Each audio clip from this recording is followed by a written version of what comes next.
ልጁ ከፍተኛ የሆነ የሆድ ቁርጠትና ሆድ ህመም አስቸግሮታል። የህፃናት የሆድ ቁርጠት በሁለት እንከፍለዋለን። አንደኛው የጨቅላ ህፃናት ወይም ኢንፋንታይል ኮሊክ የሚባለው ጨቅላ ህፃናት ላይ ብቻ የምናየው ሲሆን፣ ሁለተኛው ደግሞ ታዳጊ ህፃናት ላይ በተደጋጋሚ የሚያጋጥመን የሆድ ቁርጠት አይነት ነው። ዛሬ የምሰራላችሁ ስለ ታዳጊዎች ስለሚያጋጥማችሁ ሆድ ቁርጠት ነው። በተለይ እድሜያቸው ከ2 ዓመት ጀምሮ እስከ 10 ዓመት ያሉ ብዙ ህፃናት ሆዴን አመመኝ ይላሉና ምክንያቶቹ ምን እንደሆኑና ቤት ውስጥ እንዴት ትሪት ማድረግ እንዳለብን፣ ከዛ በተጨማሪ ደግሞ ግዴታ ህክምና የሚያስፈልገው በትክክል አልትራሳውንድ ምርመራ የሚያስፈልገው የትኛው እንደሆነ እነግራችኋለሁ። እስከ መጨረሻ ቪዲዮ ተመልከቱ። ሰላም ጤና ይስጥልን። ዶክተር ፋሲል ነኝ፣ የህፃናት ስፔሻሊስት ሐኪም ከብሩክ ኪድስ ልዩ የህፃናትና ታዳጊዎች ክሊኒክ። በዛሬው ቪዲዮ ስለ ታዳጊ ህፃናት ሆድ ቁርጠት እናያለን። ይህ ቪዲዮ ጉልበት እንዲኖረው ለብዙዎች እንዲደርስ ላይክ፣ ሼር፣ ኮፒ ሊንክ ማድረግ አትርሱ። ከዛ በተጨማሪ ሪፖስት እያደረጋችሁ ለብዙ ወላጆች እንዲደርስ አድርጉልን። ህፃናት በተደጋጋሚ ሆዴን አመመኝ ሲሉ ብዙ ጊዜ ይሰማል። ሁሉም ከባድ ነገር ላይኖረው ይችላል። ሆኖም ግን አንዳንዶቹ ሲሪየስሊ በደንብ መታየት ያለባቸው መመርመር ያለባቸው ነገሮች ናቸው። ከነዛ ውስጥ ዋና ዋና ያልኳቸውን 5 ዋና ዋና የሆድ ቁርጠት ምክንያቶችን እነግራችኋለሁ ዛሬ። የመጀመሪያው ምክንያት የጨጓራ ህመም ነው። ህፃናት የጨጓራ ህመም ይዛቸዋል ወይስ አይዛቸውም? አዎ ይዛቸዋል። ብዙዎቻችን ህፃናት ጨጓራ ህመም እንደሚያጋጥማችሁላ አናውቅም። ሆኖም ግን ጨጓራ ህመም ሊያጋጥማችሁ ይችላል። ጨጓራ ህመም ሲባል ግን ልክ እንደ ትልልቆች አልሰር ፎርም ማድረግ ወይም ቁስል ፎርም ማድረግ ሳይሆን የምግብ አለመፈጨት ሊሆን ይችላል፣ አሲድ መብዛት ሊሆን ይችላል፣ ወይም ደግሞ የምግብ አለርጂዎችም ሊሆኑ ይችላሉ። ለምሳሌ ከምግቦች በጣም በከፍተኛ ሁኔታ ጨጓራ የሚያስቆጡ ጥቂት ምግቦችን ልዘርዝርላችሁ። አንደኛው ቺፕስ ነው፣ ወይም የተጠባበሱ ማንኛውም ነገሮች። ቺፕስ በተደጋጋሚ የሚመገቡ ህፃናት ኦልሞስት ብዙዎቹ ማለት ይቻላል የሆድ ህመም አላቸው። ሳይታወቅ ሌላ ነገር እየመሰለን አልቤንዳዞል በየ6 ወር የምትወሰደዋ የፓራሳይት መድኃኒት አለች፣ እሷን እንሰጣቸዋለን። ችግሩ ግን የፓራሳይት ችግር ሳይሆን ጨጓራቸው ስለታወከ ነው። ሁለተኛው ጨጓራቸው የሚያወካቸው ነገር ደግሞ ቸኮሌት ነው። ብዙዎቻችን ቸኮሌት ለህፃናት እንደ ሽልማት እናቀርባለን፣ በተደጋጋሚ ሊጠቀሙ ይችላሉ። ቸኮሌት ደግሞ ችግሩ ምን መሰላችሁ? ጨጓራ ውስጥ አሲድ በከፍተኛ መጠን እንዲመነጭ ያደርጋል። ሶስተኛው ምግብ ደግሞ ሻይ አብዝቶ መጠቀም ነው። ብዙዎቻችን ለቁርስ ሻይ እንጠቀማለን፣ ጤናማ ነገር ነው። ሆኖም ግን በተደጋጋሚ ያማት በየቀኑ ህፃናት ሻይ በዳቦ የሚጠጡ የሚበሉ ከሆነ ግን ችግር ያመጣል። እሱ ምንድነው? የጨጓራ አሲድ መጠንን ከፍ በማድረግ ጨጓራቸው እንዲቆጣ ያደርጋል። ስለዚህ እሱ በራሱ ሆድ ቁርጠት ሊከሰትባቸው ይችላል። ሶስተኛው ምግብ ደግሞ የታሸጉ ማንኛውም ምግቦች፣ በተለይ ደግሞ የሚቀባቡ ነገሮች፣ ለምሳሌ ይሄ ኑቴላ የሚባለው ሊሆን ይችላል። ኦልሞስት ከ50% በላይ ያለው ሹገር በውስጥ ያለው ይሄ ነገር ኑቴላ የሚባለው በጣም ታዋቂ ነው። ብዙዎቻችን ትክክለኛ ቸኮሌት ይመስለናል፣ ግን ብዙ ጊዜ የሚጠቀሙት ትክክለኛ ቸኮሌት ሳይሆን ሌሎች ኢንግሪዲየንቶች ነው። በከፍተኛ መጠን ደግሞ የያዘው ሹገርና ኮርን ሲረፕ ነው። እነዚህ ነገሮች ደግሞ ጨጓራን በማስቆጣት ታዋቂ የሆኑ ነገሮች ናቸው። ሹገር ደግሞ በጣም በከፍተኛ መጠን ህፃናት ሲወስዱት ጨጓራን መረበሽ ብቻ ሳይሆን አላስፈላጊ ውፍረት ያመጣል። ህፃናት ቅብዝብዝ እንዲሆኑ፣ በጣም ፍጥነት እንዲያበዙና አለመረጋጋትን እንዲለማመዱ ያደርጋቸዋል። ስለዚህ ህፃናት በተቻለ መጠን አሁን የዘረዘርኳቸው ነገሮች፣ በተለይ የታሸጉ ነገሮች፣ የታሸጉ ምግቦች፣ ስኳር ነክ ነገሮች፣ ሻይ እንዲሁም ቸኮሌት በተደጋጋሚ እንዳይጠቀም አድርጉ። ከዛ በተጨማሪ ደግሞ ካፌን የያዙ ማንኛውም ምግቦች፣ ለምሳሌ የሶዳ መጠጦች ሊሆኑ ይችላሉ፣ ኮካ ሊሆን ይችላል። እነዚህ የመሳሰሉት ነገሮች ጨጓራ አሲድን በጣም ከፍ ያደርጋልና የጨጓራ ህመም ያስከስቱባቸዋል። ወደ ሁለተኛው የሆድ ቁርጠት ምክንያት ከማለፋችን በፊት አንድ አዲስ ነገር ልንገራችሁ። ብሩክ ኪድስ ልዩ የህፃናትና ታዳጊዎች ክሊኒክ በአዲስ መልክ አዲስ አልትራሳውንድ ገዝቶ ስራ ጀምሯል። እንደምታዩት ይህ አልትራሳውንድ በጣም ዘመናዊ የሆነ ሃይ ሪዞሉሽን ያለው የህፃናትም ሆነ የአዋቂዎች የውስጥ ደዌ ችግሮችን እያንዳንዱ ነገር በዝርዝር የሚያይልን ሲሆን ከላይ እንደምትመለከቱ እነዚህ ሁሉ ዝርዝሮች፣ እነዚህ ሁሉ የአልትራሳውንድ አይነቶች በዚህ ማሽን በእኛ ክሊኒክ እየተሰጠ ይገኛል። ምናልባት ልጆቻችሁ ከፍተኛ የሆነ ሆድ ቁርጠት ካላቸው፣ ይህን ለአዋቂዎች እንዲሆን አልትራሳውንድ ምርመራ ከፈለጋችሁ ከታች ባሉት 3 ስልኮች ደውላችሁ ቀጠሮ ማስያዝና መምጣት ትችላላችሁ። ሁለተኛው የህፃናት ሆድ ቁርጠት የሚያመጣው ነገር ደግሞ ኮንስቲፔሽን ወይም ድርቀት የምንለው ነገር ነው። ድርቀት ህፃናት ላይ በብዙ ምክንያቶች ሊከሰት ይችላል። በጣም ብዙ ጊዜ የሚያጋጥመን የላም ወተትና የጣሳ ወተትን አብዝቶ መጠቀም ነው። ይህ የመጀመሪያው ችግር ነው። ስለዚህ ወላጆች ምናልባት ልጆቻችሁ ድርቀት የሚያጠቃቸው ከሆነና የላም ወተት በተለይ ከ500 ኤምኤል በላይ ወይም ከግማሽ ሊትር በላይ በቀን ውስጥ የሚወስዱ ከሆነ ያንን መቀነስ ይኖርባቸዋል ማለት ነው። ሁለተኛው ሆድ ድርቀት የሚያመጣው ችግር ደግሞ በቂ የሆነ ፋይበር አለመውሰድ። ፋይበር ስንል እንግዲህ ከሙዝ፣ ከአቮካዶ፣ ከፓፓያ እንዲሁም ከሌሎች አትክልቶች እና አዝዕርቶች የሚገኝ አሰር የምንለው ነገር ነው። ይህ አሰር ወይም ፋይበር የምንለው ነገር አንጀታችን ውስጥ ከገባ በኋላ አንጀታችን ለዳይጀሽን የሚጠቅም በጣም ወሳኝ የሆነ ነገር ሲሆን ሰገራ በከፍተኛ መጠን እንዲመረትና እንዲወገድ ያደርጋል። ፋይበር ግን በከፍተኛ መጠን ማንወስድ ከሆነ ለምሳሌ አትክልቶችን፣ ፍራፍሬዎችን ህፃናት የማይወስዱ ከሆነ ግን ካካቸው ሊደርቅ ይችላል። ምክንያቱም አብዛኞቹ የእህል ዝርያዎች በተለይ ፋይበር የሌላቸው ለምሳሌ ፍርኖ ዳቦ አብዝተው የሚጠቀሙ ከሆነ፣ ወተት አብዝተው የሚጠቀሙ ከሆነ ወይም የተፈጩ ነገሮች አብዝተው የሚጠቀሙ ከሆነ በቂ የሆነ ፋይበር ላይኖራቸው ይችላል። እነዚህ ደግሞ በአትክልት ከተካችሁ ለምሳሌ ቆስጣ፣ ጎመን፣ ሰላጣ የመሳሰሉት እንዲሁም ተልባ፣ ከዛ በተጨማሪ ደግሞ ወተት በደንብ ከዛ በተጨማሪ ደግሞ ውሃ በደንብ የሚጠጡ ከሆነ ያ ድርቀት እየተወገደ ይሄዳል። ወተት ግን ካበዙ ፋይበር ስለማያገኙ ሆዳቸው እየደረቀ ይሄዳል፣ ካካለ ማለትም ይቸገራሉ። ይህ በከፍተኛ መጠን የሆድ ቁርጠት የሚያመጣ ታዋቂ የሆነ ነገር ነው።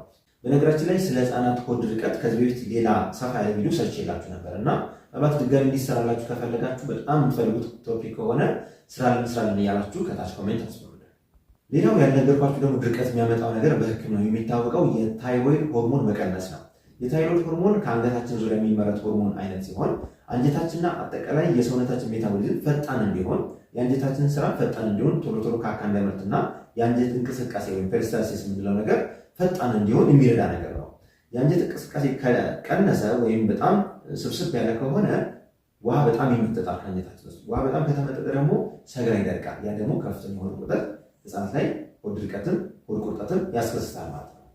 ሶስተኛው ህፃናት ላይ ሆድ ድርቀት የሚያመጣው ነገር ደግሞ ሴደንተሪ ላይፍ ወይም ቁጭ ብሎ መዋል፣ ቲቪ ላይ ሞባይል ላይ ቁጭ ብሎ መዋል፣ የማይንቀሳቀሱ ከሆነ ከልጆች ጋር የማይሯሯጡ የማይንቀሳቀሱ ከሆነ አንጀታችን ስታክ ያደርጋል። አንጀታችን እንዲንቀሳቀስ ሰውነታችን መንቀሳቀስ አለበት እና የድርቀት አንዱ መፍትሄ ሰውነታችን ማንቀሳቀስ፣ ስፖርት ማሰራት። ህፃናት ለምሳሌ ኮንዶሚኒየም አፓርታማ የምታሳልፉ ሰዎች ምግብም እንዲበሉባቸው ሆድ ድርቀት እንዲወገድ ከፈለጋችሁ አንቀሳቅሷቸው፣ በደንብ ስፖርት መስራት አለባቸው። እነዚህ ተግባራት።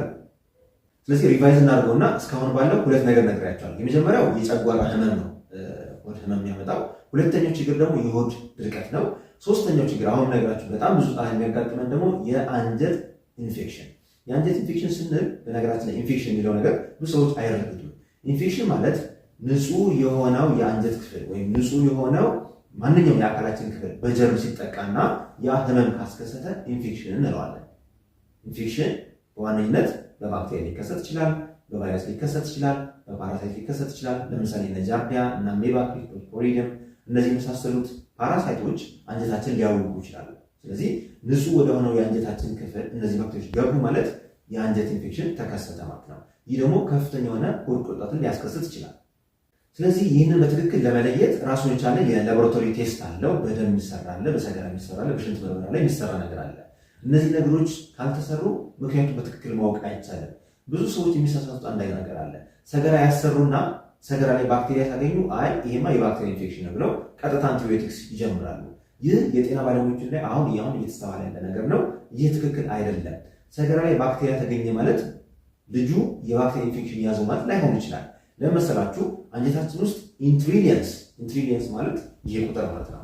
በዚህ ቁጥር ደረጃ አንጀታችን ውስጥ ብዙ ባክቴሪያዎች አሉ። እነዚህ አብዛኞቹ ባክቴሪያዎች ኖርማል ፍሎራ የሚባሉ ናቸው። ያ ማለት ተፈጥሯዊ የሆኑና አንጀታችን የሚያግዙ ባክቴሪያዎች ናቸው። ለምሳሌ አላስፈላጊ ባክቴሪያ እንዳይገባ የሚከላከሉ፣ አላስፈላጊ ፈንገስ እንዳይገባ የሚከላከሉ፣ ቫይታሚን ኬ እና ሌሎች ቫይታሚኖችን የሚያመርቱ ጠቃሚ ባክቴሪያዎች ናቸው።